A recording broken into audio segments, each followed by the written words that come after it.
أعوذ بالله من الشيطان الرجيم بسم الله الرحمن الرحيم الحمد لله رب العالمين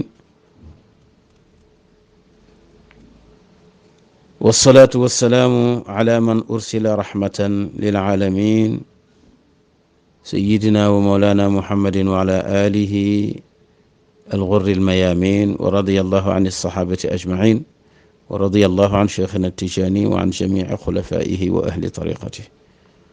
mbokki jullit yi gannaaw ba ñu sant yàlla julli ci Seydina Muhammad seen mbokk seen xarit seen soppe Cheikh Ahmed Tidiane Ndao dellu si na ànd ak yéen ci seen naafila guddi weeru koor wi.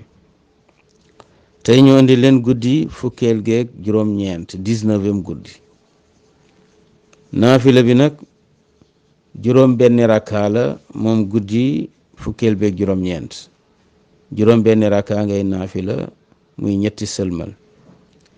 raka bu ne fatiha nga ciy jàng benn yoon qul wallahu ahad juróom-ñaari yoon fatiha benn yoon qul wallahu ahad juróom-ñaari yoon.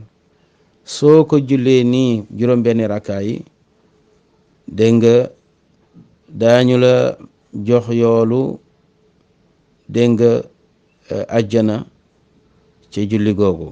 yàlla dana la defal sécurité ci lépp loo xam ne ragal nga ko doo ko gis te yàlla dana la ca musal. doo ñaan yàlla aajo tawat ko tàllal sa loxo ñaan ko lu dul ba jox na la ko moom yàlla.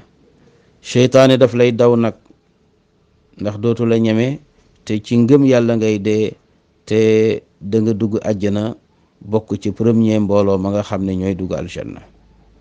loolu lañu wax ne moom ngay am ci yool ci naafila guddi gi di guddi fukkeel gi ak juróom-ñeent.